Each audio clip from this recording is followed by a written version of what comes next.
இந்த வீடியோவில் நம்ம பார்க்க போகிறது திருவண்ணாமலை மலைக்கு மேலே இருக்கிற பல பேருக்கும் தெரியாத அற்புதமான ஒரு இடத்த பார்க்க போகிறோம். இப்போ நம்ம கரெக்டாக திருவண்ணாமலை அருணாச்சலேஸ்வரர் கோவிலுக்கு பின்னாடி பக்கம் இருக்கிறோம். பின்னாடி பக்கம் வந்து ஒரு பாதை ஒன்று போகுங்க மலைக்கு மேலே ஏறுறதுக்கு. இப்போ நம்ம இந்த வழியாக தான் திருவண்ணாமலை மலைக்கு மேலே ஏற போகிறோம். இங்கே வந்து எந்த போர்டுமே இருக்காது நம்ம மலைக்கு மேலே போகிற பாதை அப்படின்னு சொல்லிட்டு. ஆனால் போகிற வழி பார்த்திங்கன்னா ஃபுல்லாகவே வீடாக இருக்கும். நம்ம மலையில் ஏற ஆரம்பிச்சாச்சு, கிட்டத்தட்ட நம்ம மலைக்கு மேலே தான் ஏறிக்கிட்டு இருக்கோம். இந்த இடம் ஃபுல்லாகவே இப்படி தாங்க இருக்குது. ஒரு காலத்தில் வந்து 360 தீர்த்தம் இருந்து தான் நம்ம திருவண்ணாமலையை சுற்றி, திருவண்ணாமலையிலும் சரி மலைக்கு மேலேயும் சரி 360 தீர்த்தங்கள் இருந்து தான். அது எல்லாமே அழிஞ்சு இப்போ சில தீர்த்தங்கள் தான் இருக்குது.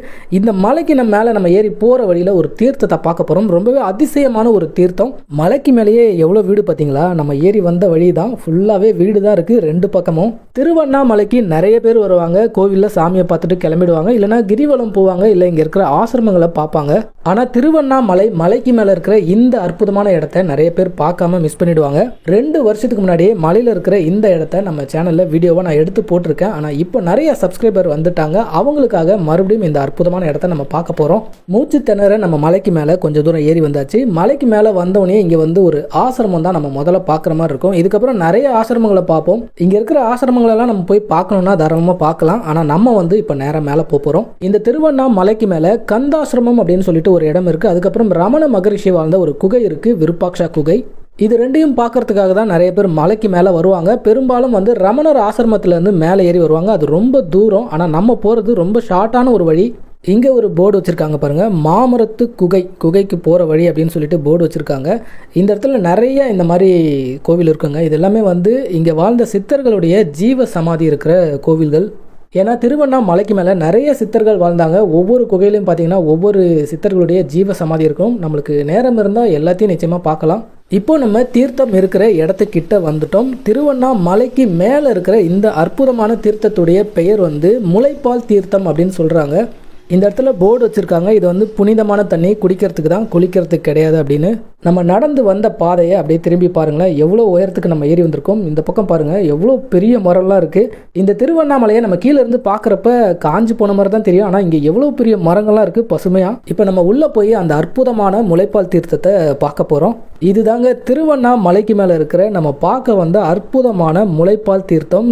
எப்பாடி என்ன ஒரு கலரில் இருக்குது பாருங்களேன். திருவண்ணாமலையுடைய உச்சியிலிருந்து சுனை நீராக பாறைகளுக்குள்ளேயே வந்து இந்த இடத்துல சேருது இந்த முளைப்பால் தீர்த்தம். இந்த தீர்த்தத்தோட அதிசயம் என்னன்னா, நான் கூட முதல்ல நம்பலைங்க. நீங்கள் தூரத்துலேருந்து பார்த்தீங்கன்னா பச்சை கலரில் தெரியும், கிட்ட வந்து பார்த்தீங்கன்னா நீல கலரில் இருக்கும் இந்த தண்ணி. அதுவே இந்த தீர்த்தத்துடைய நடுப்பகுதியை பாருங்களேன், அப்படியே பால் மாதிரி வெள்ளை கலரில் இருக்குங்க. என்னாலே நம்ப முடியல, ஒரு சாதாரண தண்ணி மாதிரி தான் வருது. ஆனால் இந்த இடத்துல வந்து சேர்ந்தவொன்னே இந்த மாதிரி ஒரு நிறத்தில், அதாவது பால் நிறத்தில் இந்த தீர்த்தம் இருக்குது. இந்த திருவண்ணாமலையில் வாழ்ந்த சித்தர்கள் வந்து இந்த முளைப்பால் தீர்த்தத்தை குடிச்சு தான் பல நாட்கள் வந்து உணவே இல்லாமல் தவத்தில் இருப்பாங்களாம். அதனால தான் இந்த தீர்த்தத்தை முளைப்பால் தீர்த்தம் அப்படின்னு சொல்கிறாங்க. பாலுக்கு இணையானதாக இந்த தீர்த்தம் சொல்லப்படுது.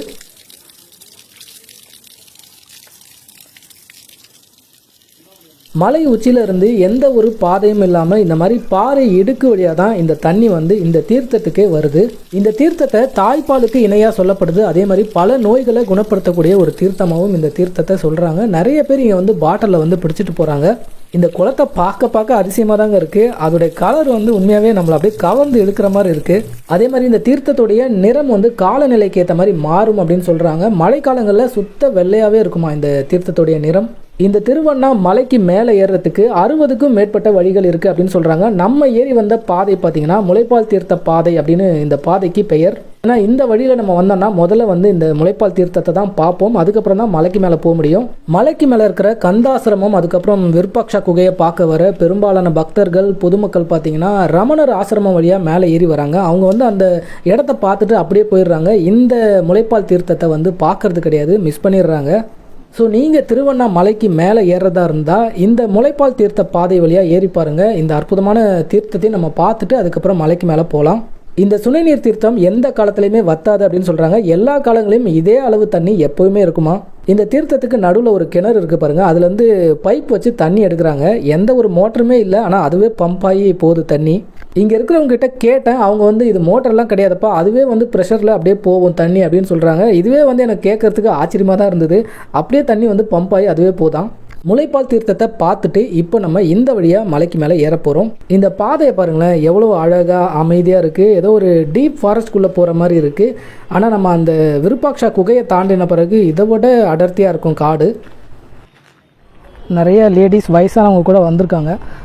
இந்த முளைப்பால் தீர்த்தத்தை தாண்டி நம்ம கொஞ்சம் தூரம் வந்தோம்னா இங்கே ஒரு ஆசிரமம் மாதிரி இருக்குங்க. இங்கே நிறைய ஆசிரமம் இருக்குது. இதிலே ஏரோ மார்க் போட்டிருப்பாங்க. இங்கே ஒரு சின்ன மரத்தடியில் கோவில். இந்த பக்கம் ஒரு வழி போதுங்க. அங்கே வந்து குகை நம சிவாய ஜீவ சமாதி அப்படின்னு போட்டிருக்காங்க. நம்ம ரிட்டன் வரப்போ அதை பார்க்கலாம். இது வரைக்கும் வர்றது ரொம்பவே ஈஸி. விருப்பாக்ஷா குகை, விருப்பாக்ஷா.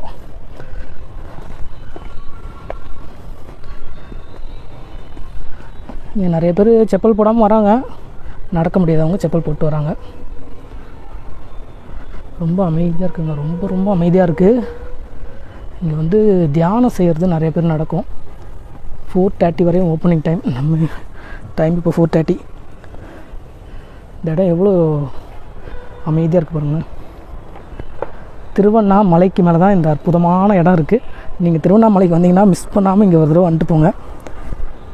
இங்கே பாருங்கள், தண்ணி குரங்குகளுக்காக வச்சுருக்காங்க. இது வழியாக தாங்க நம்ம போகணும் மலைக்கு மேலே. இப்போ நம்ம இந்த குகையை பார்த்துட்டு வருவோம். இந்த விருப்பாக்ஷா குகைக்குள்ளே வந்து ஃபோட்டோஸ் வீடியோஸ் எடுக்க அனுமதி இல்லை அப்படின்னு சொல்லிட்டாங்க.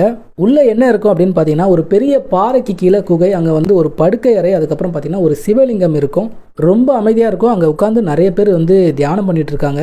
ஓகே, அந்த இடத்த பார்த்தாச்சு. நீங்கள் நேரில் வந்தீங்கன்னா அந்த இடத்த பார்த்துக்கோங்க. இப்போ வந்து நம்ம அடுத்ததான் மலைக்கு மேலே ஏற ஆரம்பிச்சாச்சுங்க. அப்படியே வந்து அந்த விருப்பாக்ஷா குகையிலேருந்து ரைட் சைடில் நம்ம மலைக்கு மேலே ஏற ஆரம்பிச்சோன்னா நேராக மலை உச்சிக்கு போகலாம். இதுக்கு மேலே தாங்க மலையேற்றம் ரொம்பவே அற்புதமாக இருக்கும். ஆனால் கொஞ்சம் படி செங்குத்தாக ஏறுற மாதிரி இருக்கும். கொஞ்சம் கஷ்டமாக தான் இருக்கும். ஆனால் அடர்த்தியான ஒரு வனத்தை நம்ம பார்த்துக்கிட்டே வந்து மலைக்கு மேலே ஏறலாம். அதே மாதிரி அங்கங்கே பார்த்தீங்கன்னா நிறைய சாதுக்கள் உட்காந்துருப்பாங்க. எதுவும் கேட்க மாட்டாங்க. நம்மளாம் ஏதாவது கொடுத்தா வாங்கிப்பாங்க. இந்த இடத்த பற்றி தெரிஞ்சவங்க ஃபேமிலியோடு வருவாங்க. அதே மாதிரி ஃபாரினர்ஸை வந்து நிறைய பேர் பார்க்கலாம். அங்கங்கே அப்படியே சுற்றிட்டு இருப்பாங்க.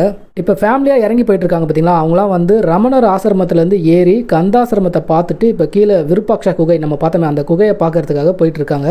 ஆனால் நம்ம வந்து விருப்பாக்ஷா குகையை பார்த்துட்டு மேலே வந்து கந்தாசிரமம் அந்த ஆசிரமத்தை பார்க்கறதுக்காக இப்போ போயிட்டுருக்கோம். என்ன விஷயம்னா, அவங்க வந்து விருப்பாக்ஷா குகையை பார்ப்பாங்க. அங்கேருந்து கீழே வந்து அந்த முளைப்பால் தீர்த்தத்தை போய் பார்க்க மாட்டாங்க. ஏன்னா போர்டு கீடு எதுவுமே யாருமே வைக்கல. அதனால் அவங்களுக்கு தெரியாது.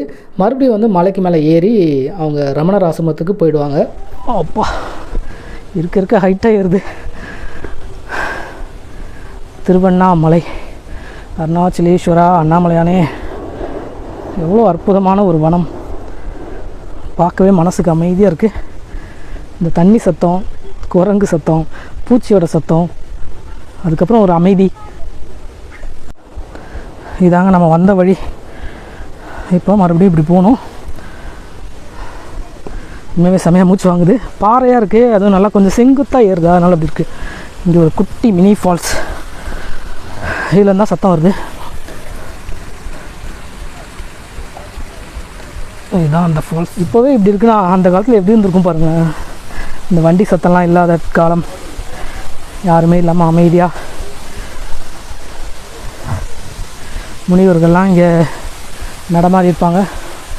ரிஷிகள், சித்தர்கள் அவங்களுடைய பாதப்பட்ட இடம்.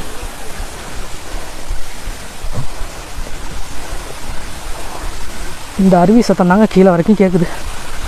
அப்பா, தண்ணி தாக்கத்தான் குடிச்சிக்கலாம்.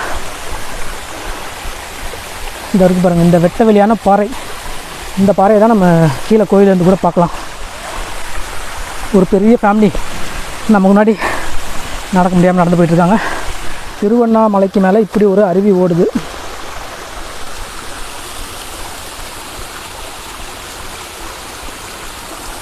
நல்லா தண்ணி வருது. இன்னும் ஒரு வாரத்துக்கு முன்னாடி வந்திருந்தால் செமையாக தண்ணி வந்திருக்கும்.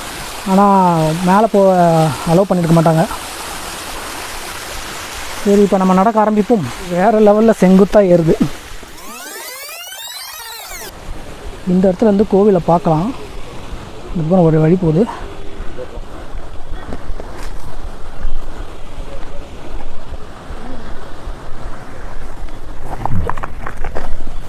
ஆஹா, ஒரு அற்புதமான காட்சி. இதை பாருங்கள், கோவில்.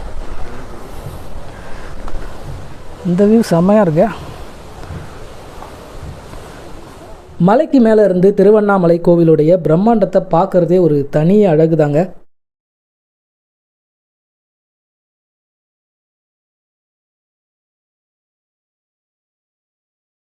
இந்த கோவிலுடைய கட்டமைப்பை பாருங்களேன், எவ்வளவு நேர்த்தியாக எவ்வளோ பிரம்மாண்டமாக எப்படி கட்டியிருக்காங்க எத்தனை வருஷத்துக்கு முன்னாடி. ஆனால் கோவிலுக்கு இணையான பிரம்மாண்டமும் அழகும் எங்கேயுமே கிடையாதுங்க. அருணாச்சலேஸ்வரர் கோவிலுடைய ஒரு அற்புதமான வியூவை நம்ம மேலே இருந்து பார்த்தோம். இப்போ மறுபடியும் மலைக்கு மேலே ஏற ஆரம்பிச்சாச்சு. நம்ம விருப்பாக்ஷா குகையிலேருந்து நடக்க ஆரம்பித்து ஒரு 1/4 மணி நேரம் ஆகுது. இப்போ ரொம்ப கிட்ட வந்துட்டோம், கந்தாசிரமம் கிட்ட. கரெக்டாக ஒரு 1/4 ஹவர்லேருந்து 20 மினிட்ஸ் நம்ம மேலே ஏறி வந்துடலாம். ஒரு வழியாக கந்தாசிரமம் கிட்ட வந்தாச்சு. நம்ம வந்த வழி அப்படியே திரும்பி பாருங்களேன், எவ்வளோ அடர்த்தியான ஒரு வழியில் ஏறி வந்திருக்கோம். என்ன ஒரு விஷயம்னா, இங்கே கந்தாசிரமம் மூடி தான் இருக்குது. ஏன்னா நம்ம வந்திருக்க டைம் 4:45. இங்கே க்ளோசிங் டைமே 4:30 மணி. ஸோ நம்மளால் உள்ளே போக முடியல. விருப்பாக்ஷா குகையை உள்ளே போய் பார்த்தேன், ஆனால் வீடியோ எடுக்க முடியல. இங்கே உள்ளேயே போக முடியல. இந்த வழி ரமணர் ஆசிரமம், கீழே இருக்கிற ரமணர் ஆசிரமத்துக்கு போகிற வழி. இந்த வழியாக தான் நிறைய பேர் மேலே ஏறி வருவாங்க.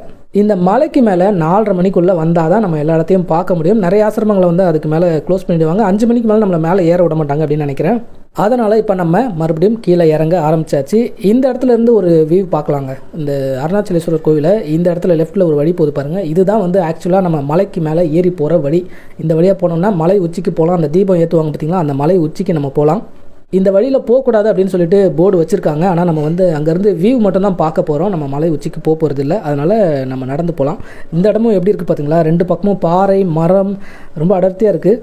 இப்போ டைம் 5 மணி ஆக போகுது. வீடியோவில் பார்க்குறதுக்கு ஒன்றும் தெரியாது. ஆனால் இந்த இடத்துல செம்ம குளிராக இருக்குங்க. உண்மையாகவே ஜில்லுன்னு இருக்குது. அப்படியே கார்த்திகை மாதம் அப்படின்றதுனால இந்த மாதிரி கிளைமேட்டில் இருக்குது. இதுவே மே மாதம்லாம் வந்தால் இந்த இடம் ரொம்பவே வறட்சியாக தான் இருக்கும்.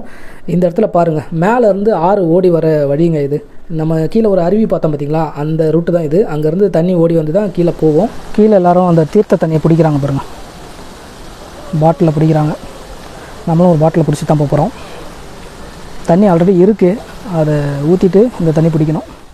இந்த இடத்துல இருந்து கோவிலை பார்க்குற ஒரு அழகான வியூ எனக்கு தெரிஞ்சு, நம்ம முதல்ல பார்த்தோம் பார்த்திங்களா, அந்த இடத்துலேருந்தே கோவில் ரொம்ப அழகாக தெரிஞ்சுது. இங்கே கொஞ்சம் தூரத்தில் தெரியுது. ஒரு அற்புதமான தெய்வீகமான மலை பயணத்தை நம்ம முடிச்சுட்டு இப்போ கீழே இறங்கிட்டு இருக்கோம். கந்தாசிரமத்துலேருந்தே நம்மளை ஒருத்தர் ஃபாலோ பண்ணிகிட்டே வராருங்க. யாருன்னு பார்த்தீங்கன்னா இவர் தான். பின்னாடியே வந்துகிட்டே தான் இருக்கார். இந்த மலையில் சித்தர்கள் பைரவருடைய உருவத்தில் நிறைய இடத்துல இருப்பாங்க அப்படின்னு சொல்லுவாங்க. இவரும் சித்தராக இருக்கலாம். திருவண்ணாமலைக்கு நீங்கள் வந்தீங்கன்னா திருவண்ணாமலைக்கு மேலே இருக்கிற இந்த அற்புதமான இடத்தையும் ஒரு தடவை வந்து பாருங்கள்.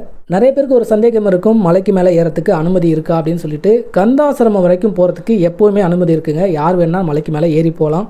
மலைக்கு மேலே நம்ம ஏறதை விட இறங்குறது தான் கஷ்டமாக இருக்குது. ஓகே ஃப்ரெண்ட்ஸ், இதோட இந்த வீடியோ முடிஞ்சது. இந்த வீடியோ உங்களுக்கு பிடிச்சிருக்குன்னு நினைக்கிறேன். தேங்க்ஸ் ஃபார் வாட்சிங்.